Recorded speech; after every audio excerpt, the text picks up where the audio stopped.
était très bien dans l'ensemble et on a mis parce qu'il a retrouvé qui perdu. Ça veut dire on a retrouvé moi qui m'y a mokati nangai. Et puis c'est le 10 naïbi que yo rappelé moko vous aurez chaud, vous aurez moins calme mais en même temps surtout dans la télévision. Contre toute attente, tu as maman de la forêt. C'était quoi? Je l'ai invité. Azala qui invité d'honneur, Naïna Wazekwa. Papa Joski, mais malheureusement, Papa Joski a quitté pour Azala. Bien. Mais tant qu'on a mon de la forêt, parce que mon gars, Sosa Salomon, a déjà joué dans la musique. Ça m'a fait du bien. Est-ce que l'accent a limite maman, alors on vit de la forêt. Igwe. Phénomène. Lui, c'est mon vieux. Oui. Mais 15 ans après. Oui. Il le sait.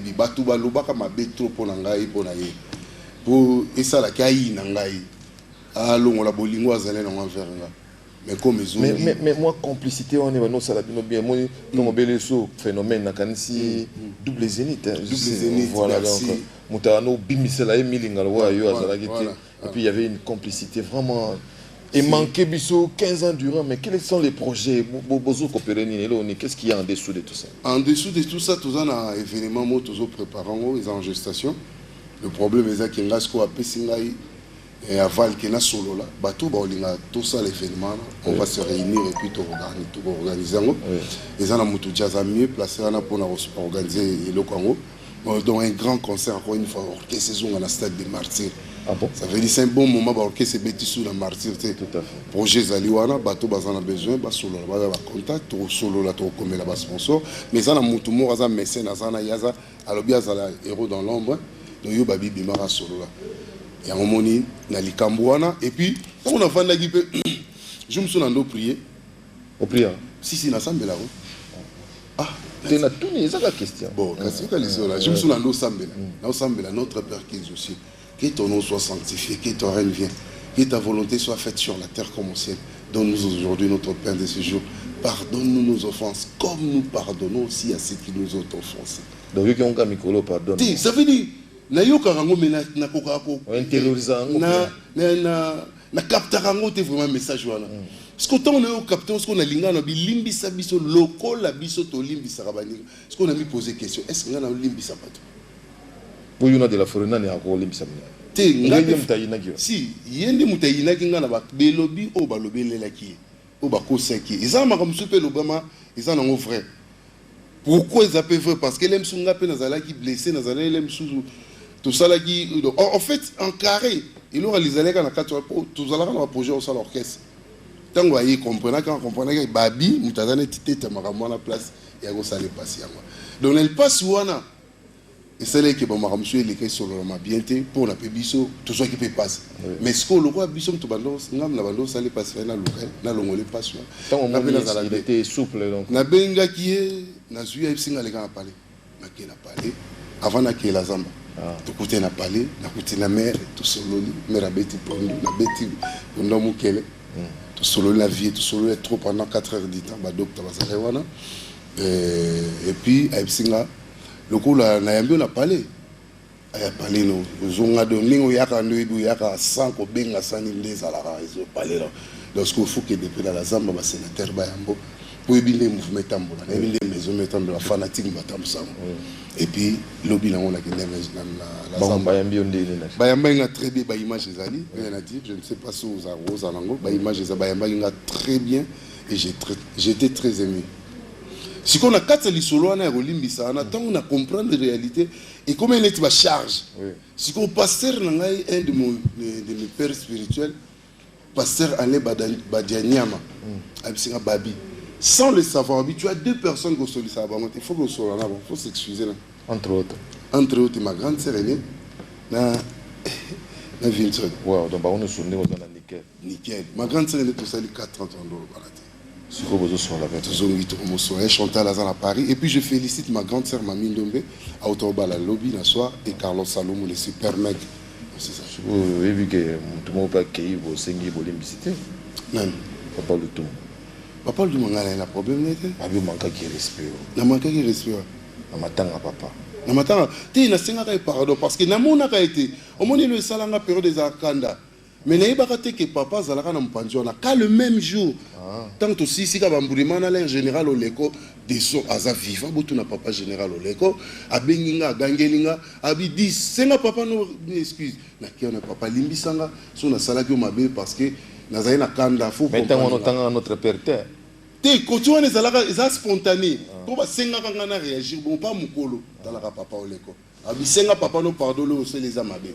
Parce que nga mo pe na se renda compte que tant on a zo kanga bat ba ko tate que papa si ma zala na yeba kati sans vous mentir. En tout cas moi je ne peux que prôner la paix donc c'est vraiment un exemple. C'est un système qui a zéro bêtise.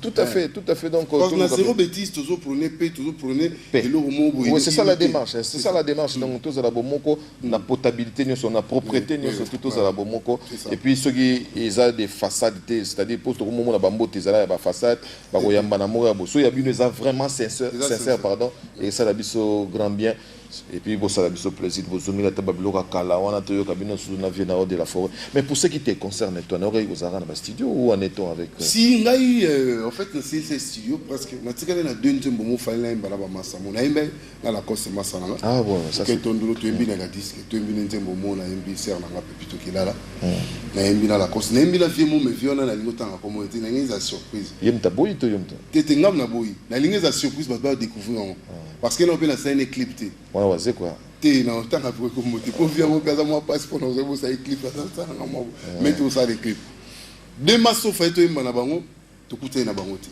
so ju séance boy masa dit nazana voix so sali nazana ki donc to zo kutana te bon on a préféré que na boix accent na proposé ils ont deux sœurs na biso bazali neti Tatiana Cruz bazali ba Maria Likondi ba chanteuse bazé belé ou natala na bango pour na linga bon ba yembara bien na remplacer bon na place bato pour bato na ngale mais baza ba voir liko et puis ndé toujours que on peut la voir quand exactement c'est-à-dire moi je voyage dans peu de temps j'ai auto-signé contrat moi à 3 ans aux États-Unis à Maison Playing for Change donc je voyage dans peu de temps ceux qui n'a voyagé nazo lingana qui na disque nyonso kuna na sali mixage mastering kuna et puis si mana la boni musina biso akala wana éloge makomo azali vie azali mais il doit travailler là éloge azali très bien wow ça remonte au début donc famille bango tout baza très bien mais si ko maison dans autre travailler là bango si ko baza na 2013 dans salé bango nzembo mo 2014 la bamba remix nzembo mo et ça la succès en Amérique latine donc so botin na ba Google mo na la bamba Play for Change na scène bango sous Together Forever zali remix et Amelia mais en acoustique.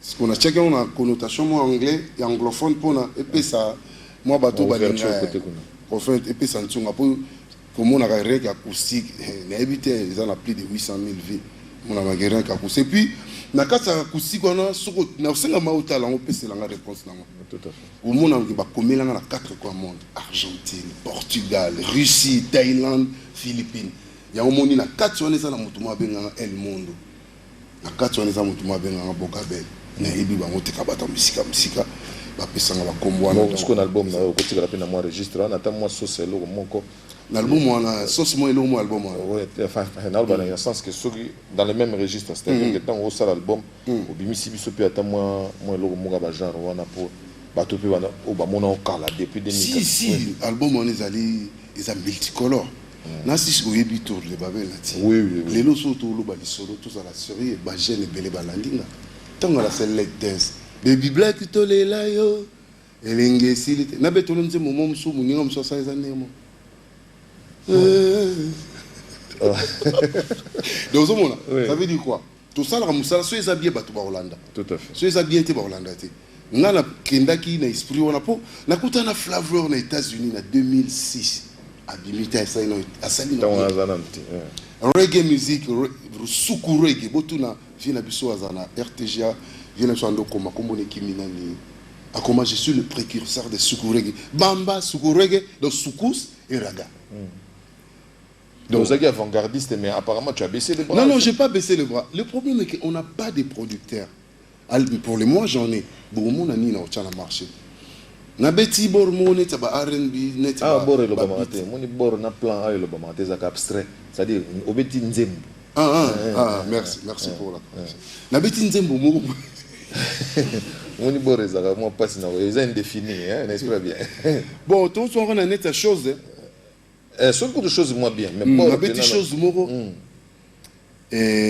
nazongi si crier sende pour ba crime soupe betama na maison ngam na salon na danse na ba danse na beti sko esende parce que époque esende le tobe sko la beti ngo ya o abenga ya nini na beti ngo ya rythme afrobeat dega na beti ba afrobeat na beti ba slow neza na nzembo moko boy neza na kati ndefo na imba ona vielo quoi azali na olukai na olukai kala mingi te aibisanga mukolo za na poso yimba nanga en Afrique du Sud, en 2000, un jour, tu dois des trophées.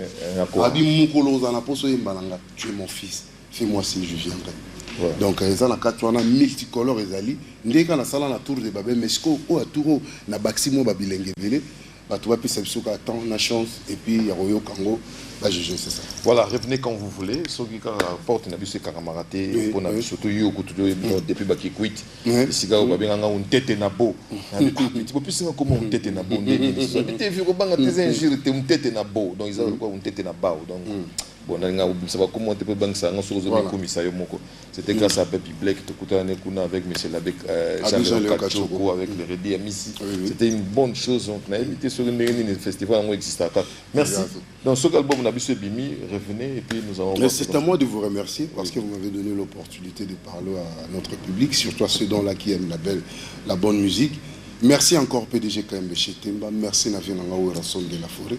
Merci na Messi Google, S Grave, monstre d'amour. Merci à tous. Merci na Bayotou va soutenir Maître Alain Amundala ou Balingaï qui est le quoi s'est réalisé. Na Maître Koko, na John Kande.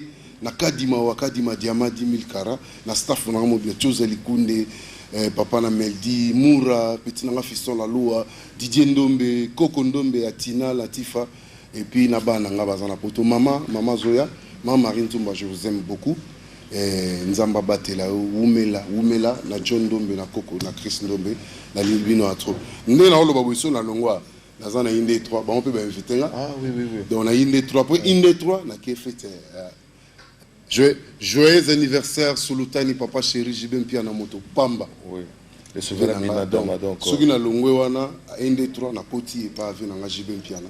Donc on a une invitation Nzamba Batela, Bina Batela digital et surtout. Merci beaucoup Babi Black. Donc c'est ça l'unité au sein de notre musique, c'est dont on a besoin pour que notre musique aille de l'avant, avant les chichis, avant la polémique. Donc, zéro polémique, zéro jalousie, zéro, tout ce qui est nada. Donc, tout ça là bien, bien sur le bon pour la musique, pour qu'on arrête quelque part aussi l'hégémonie nigériane. Parce que nous sommes un pays à musique et à musiciens. Alors, qu'est-ce qui fait que nous on décollé? Tout simplement parce qu'il y a cette animosité. Donc, on manque de familiarité, manque de zéro de kiming. Donc, on essaie un peu de mettre moi Bolingo pour toquer de l'avant. Merci à toi, Babi Ndombe. Donc, revenez quand vous voulez. Et ça, au grand bien. Voilà, donc, Babi Black, pour ceux-là qui ont peut-être perdu de vue, merci, on va... On a l'image, il y a un double... Oui, il y a un chango déjà. On a monté.